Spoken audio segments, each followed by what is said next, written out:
Hello students. आज class +1 lecture number 29 में हमारा टॉपिक है मैथमेटिकल टूल्स पार्ट 3। तो जैसा कि हमने पहले दो पार्ट्स में मैथमेटिकल टूल्स के पहले दो पार्ट्स में डिस्कस किया, binomial theorem, quadratic formula, then trigonometric functions, identities, logarithms, तो इन सब के बारे में डिस्कस किया था। तो ये बातों को हम फिजिक्स में डिफरेंट टॉपिक्स में न्यूमेरिकल्स में अप्लाई करते हैं ना, तो उसके कारण ये हमारे लिए जानना ज़रूरी है। तो मैथमेटिकल टूल्स के थर्ड पार्ट में हमारा टॉपिक है ग्राफ्स। तो जैसा कि आप जानते हो कि ग्राफ्स में हम बेसिकली दो परपेंडिकुलर लाइंस ड्रॉ करते हैं। तो उनमें से एक नॉर्मली हॉरिजॉन्टल लाइन होती है और दूसरी vertical line. Horizontal line, vertical line, और जहाँ पर ये दोनों लाइंस आपस में इंटरसेक्ट करती हैं उसको हम ओरिजिन मान के चलते हैं, जीरो दोनों लाइंस का। और ये जो हॉरिजॉन्टल लाइन है उसको हम प्रेफरेबली एक्स एक्सिस बोल देते हैं, और जो वर्टिकल लाइन है उसको वाई एक्सिस। अब ग्राफ बेसिकली क्या है? ग्राफ एक डायग्राम है जो रिप्रेजेंट कर रही है कि दो वेरिएबल क्वांटिटीज के बीच में रिलेशन को। तो उस डायग्राम को देख के हमें दो वेरिएबल क्वांटिटीज के बीच में रिलेशन फाइंड आउट होता है ना। अब जो दो वेरिएबल क्वांटिटीज हैं उनमें से एक क्वांटिटी को हम मानते हैं इंडिपेंडेंट वेरिएबल और दूसरी को मानते हैं डिपेंडेंट वेरिएबल। और जो इंडिपेंडेंट वेरिएबल है उस क्वांटिटी की वैल्यूज को हम प्लॉट करते हैं अलोंग एक्स एक्सिस और हॉरिजॉन्टल लाइन, और जो डिपेंडेंट वेरिएबल है उसको हम प्लॉट करते हैं अलोंग वाई एक्सिस और वर्टिकल लाइन। अब मान लीजिए कि जो इंडिपेंडेंट क्वांटिटी है उसका सिंबल है स्मॉल एक्स, और जो डिपेंडेंट क्वांटिटी है उसका सिंबल है स्मॉल वाई। और जब हम इनके बीच में डायग्राम प्लॉट करते हैं अकॉर्डिंग टू गिवन सिचुएशन, तो मान लीजिए वो ग्राफ स्ट्रेट लाइन आता है, ठीक है। तो वो डिपेंड, एक्चुअली ग्राफ की शेप डिपेंड करेगी जो दो वेरिएबल्स हैं उनके आपस के रिलेशन पे। तो मान लीजिए कि y और x, यहाँ पर जो दो वेरिएबल्स हमने एज्यूम किए उसमें से इंडिपेंडेंट है स्मॉल x और डिपेंडेंट है स्मॉल y, दोनों के बीच में जो रिलेशन है उसको जब हमने डायग्राम में रिप्रेजेंट किया तो वो स्ट्रेट लाइन आई। तो अगर ये स्ट्रेट लाइन आई है जैसा कि आप ग्रीन लाइन देख रहे हो, तो अब मैथमेटिक्स में इन दोनों के वेरिएबल्स के बीच में जो रिलेशन है उसको डिनोट करने के लिए हमारे पास स्ट्रेट लाइन इक्वेशन है y is equal to M x plus c.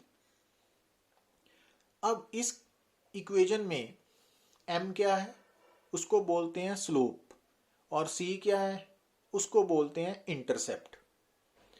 तो इनके बारे में अभी मैं एक्सप्लेन करता हूं आपको।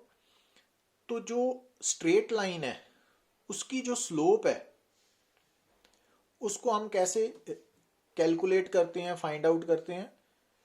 किसी भी स्ट्रेट लाइन की स्लोप को जब भी आपने फाइंड आउट करना है तो आप कैसे कर सकते हो कि एक हॉरिजॉन्टल लाइन ड्रॉ की। अब हॉरिजॉन्टल लाइन के साथ जो गिवन लाइन है वो कितना एंगल बना रही है ना, तो मान लीजिए थीटा। किसी भी, जब भी आपने किसी भी स्ट्रेट लाइन की स्लोप कैलकुलेट करनी है तो आपने क्या करना है कि उस गिवन लाइन, वो गिवन लाइन हॉरिजॉन्टल लाइन के साथ कितना एंगल बना रही है तो वो आपने नोट डाउन करना है, जैसे यहां पे है थीटा। तो अब इस गिवन लाइन की स्लोप क्या होगी? tan theta. और tan थीटा में थीटा क्या है? Angle made by given line with horizontal line और विद एक्स एक्सिस। अब अगर आपको ये थीटा नोन है तो इट मींस tan थीटा की वैल्यू निकाल के आप स्लोप निकाल सकते हो। और दूसरा वे क्या है कि अगर मान लीजिए आपको थीटा नहीं नोन तो आप उस स्ट्रेट लाइन के ऊपर 2 पॉइंट्स सिलेक्ट कर सकते हो। और जो 2 पॉइंट्स आपने ए और बी सिलेक्ट किए हैं, ठीक है, तो वहां पर आपने ए पॉइंट से हॉरिजॉन्टल और बी से वर्टिकल लाइन ड्रॉ करके ABC राइट एंगल ट्राइंगल बना ली। तो अब इस राइट एंगल ट्राइंगल में क्योंकि ये दोनों एंगल सेम है तो tan थीटा की वैल्यू क्या होगी? tan थीटा बेसिकली स्लोप है, तो वो क्या होगी? BC perpendicular over AC। तो अगर आपको ये BC और AC नोन है, इवन देन आप स्लोप निकाल सकते हो ना। और अगर आप B पॉइंट के से parallel to x axis line draw करो तो वो y एक्सिस को y2 पॉइंट पे इंटरसेक्ट कर रही है, ऐसे ही A पॉइंट से y1 पे कर रही है, इसी तरह x1 x2 है ना। तो यहां से आप देख सकते हो कि BC की वैल्यू आपको क्या नजर आ रही है? Delta Y. डेल्टा वाई कैसे निकाला? Final Y y2 minus initial Y y1। और इसी तरह डेल्टा x कैसे निकालना? Final x x2 minus x1। तो आप स्लोप निकाल सकते हैं ना। इसको हम जब हम नेक्स्ट अप्लाई करेंगे फिजिक्स में तो ज़्यादा क्लियर होगा कंसेप्ट। तो अभी तो ये इंट्रोडक्टरी फेज है ना। अब एक बात याद रखनी है कि जो इंटरसेप्ट है वो क्या है कि जब x, ये वाला जो पॉइंट है दिस वन, ये पॉइंट है जब x 0 है। तो जब x 0 है उस वक्त जो y की वैल्यू है वो इंटरसेप्ट है C। अब एक बात और ध्यान में रखनी कि जो स्लोप है, जो स्लोप है ना वो पॉजिटिव भी हो सकती है और नेगेटिव भी हो सकती है। और किसी भी लाइन की, स्ट्रेट लाइन की स्लोप जितनी ज्यादा होगी तो एक्चुअली स्लोप क्या मेजर करती है? स्टीपनेस। तो जितनी स्लोप ज्यादा होगी उतनी स्टीपनेस ज्यादा होगी और जितनी स्लोप कम होगी उतनी स्टीपनेस भी कम होगी। अब जैसे यहां देखिए हॉरिजॉन्टल लाइन है ना। अब इस हॉरिजॉन्टल लाइन की स्लोप क्या होगी? तो हॉरिजॉन्टल लाइन की स्लोप है, एक्चुअली हॉरिजॉन्टल लाइन की स्लोप निकालने, किसी भी लाइन की स्लोप निकालने के लिए आपने क्या करना है? उस लाइन का हॉरिजॉन्टल लाइन के साथ एंगल लेना है। अब ये लाइन अपनी आप ही हॉरिजॉन्टल है तो इसका हॉरिजॉन्टल के साथ एंगल 0 डिग्री है, तो स्लोप क्या होगी? tan 0 degree means 0। मीन्स आज के बाद हॉरिजॉन्टल लाइन की स्लोप 0 है। तो line with 0 slope means horizontal line. और ये वर्टिकल लाइन है, इस वर्टिकल लाइन की स्लोप क्या होगी? तो इस वर्टिकल लाइन की स्लोप होगी, अब ये वर्टिकल लाइन हॉरिजॉन्टल के साथ कितना एंगल बना रही है? 90 डिग्री। तो इसकी स्लोप क्या होगी? tan 90। tan 90 means infinite. अब ये क्या है? पॉजिटिव स्लोप है, क्योंकि ये जो लाइन आपको नजर आ रही है, ठीक है, तो इसमें जब हम ऊपर की ओर जा रहे हैं तो हाइट बढ़ रही है ना, तो ये पॉजिटिव स्लोप लाइन है। और इसमें जब हम आगे की तरफ जा रहे हैं तो नीचे की तरफ आ रहे हैं ना, ढलान आ रही है, तो ये नेगेटिव स्लोप लाइन है। अब जैसे यहां देखिए आप, अब अगर ये लाइन हमें गिवन है तो इस लाइन के केस में तो जो अलोंग एक्स एक्सिस है उस तरफ कौन सी क्वांटिटी हमने प्लॉट की है? टाइम। और जो वाई एक्सिस है उस तरफ हमने कौन सी क्वांटिटी प्लॉट की है? Velocity v। और ये लाइन की स्लोप कैसे निकालोगे आप? tan 30 degree. ठीक है, तो अब किसी भी स्ट्रेट लाइन के लिए इक्वेशन क्या लिखते हैं हम?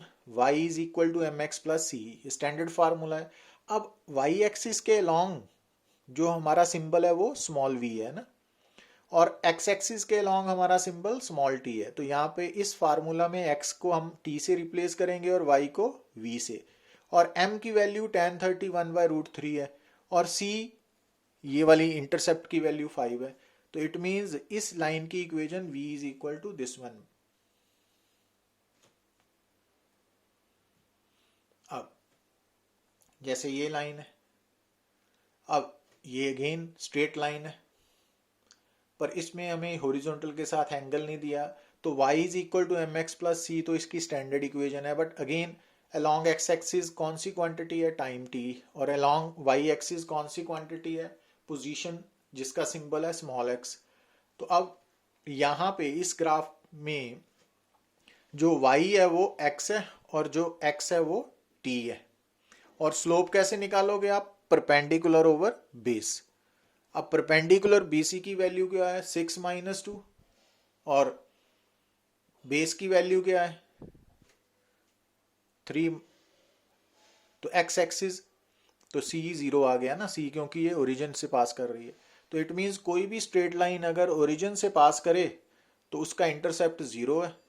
और स्लोप आपको निकालनी बता दी है ना, स्लोप क्या होगी, BC ओवर AC। अब BC की वैल्यू 6 माइनस 2 4 है, और CA की वैल्यू 3 माइनस 1 2 है।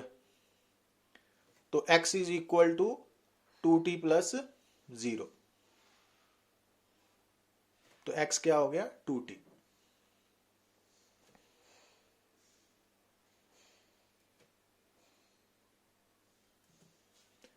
अब जैसे यहां पर आपको सर्कल नजर आ रहा है ना, तो इस सर्कल का ओरिजिन सेंटर ओरिजिन पे है।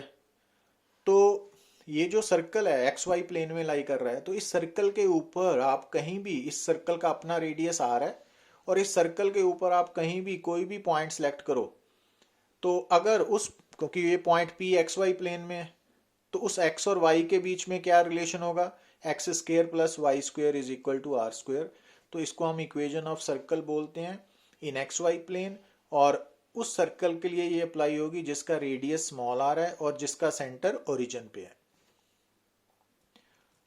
अब ये आपको एलिप्स नजर आ रहा है, तो एलिप्स के केस में ये वाली साइड बड़ी साइड है, तो ये जो स्मॉल ए नजर आ रहा है ये बड़ी साइज मेजर एक्सिस का हाफ है, तो सेमी मेजर एक्सिस। और बी छोटी साइज है ना साइड है, तो सेमी माइनर एक्सिस आदि है ना। तो अब ये जो इलिप्स है ये भी एक्स वाई प्लेन में है, तो इसकी इक्वेशन होती है X square by A square plus Y square by B square is equal to 1। तो ये ऐसा सच आपको अभी याद रखनी पड़ेगी।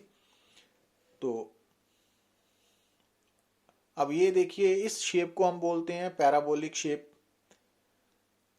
तो ये जो पैराबोलिक शेप है इसकी जो सिमेट्री लाइन है, ये लाइन इस ग्राफ को दो बराबर पार्ट्स में बांट रही है ना, तो ये वाली लाइन वाई एक्सिस है, तो इसकी सिमेट्री एक्सिस कौन सी है, वाई एक्सिस। तो इस पैराबोलिक शेप के लिए हम इक्वेशन कैसे लिखेंगे, Y is equal to A X square. और इस केस में इस पैराबोलिक ग्राफ का जो ओपन है ना वो ऊपर की तरफ है, तो ए पॉजिटिव है। अब ये ग्राफ ऐसे भी हो सकता है पैराबोलिक शेप का, तो इसकी सिमेट्री एक्सिस भी वाई एक्सिस है, तो इसके लिए वाई क्या होगा, ए एक्स स्क्वेयर, पर यहाँ पे ए नेगेटिव आएगा।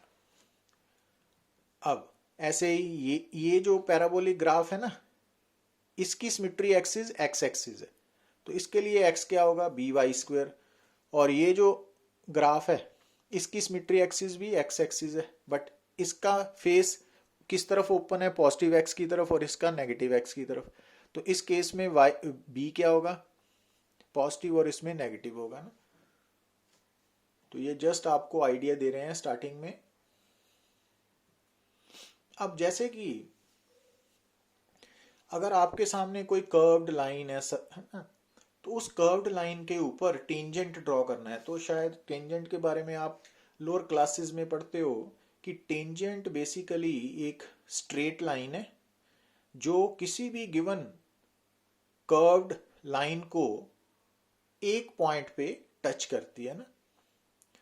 तो जब हम किसी भी कर्व्ड लाइन के ऊपर एट एनी गिवन पॉइंट एक स्ट्रेट लाइन ड्रॉ करते हैं, और ऐसे करते हैं कि वो स्ट्रेट लाइन उस कर्व्ड लाइन को गिवन पॉइंट पे सिर्फ टच करे, सिर्फ एक पॉइंट पे टच, तो वो स्ट्रेट लाइन उस गिवन पॉइंट के लिए क्या है, टेंजेंट टू द कर्व। अब जैसा कि आप यहां पे देख रहे हो कि जो ग्राफ है उसमें पी पॉइंट पे भी टेंजेंट ड्रॉ किया है, क्यू पे भी टेंजेंट ड्रॉ किया है, ये रेड कलर का है ये ना, तो ये टेंजेंट है। तो अब इसकी इम्पोर्टेंस क्या है फिजिक्स में, तो उसके बारे में हम नेक्स्ट लेक्चर में डिस्कस करेंगे, जब कल हम डिफरेंशिएशन के बारे में भी बात करेंगे। Thank you very much.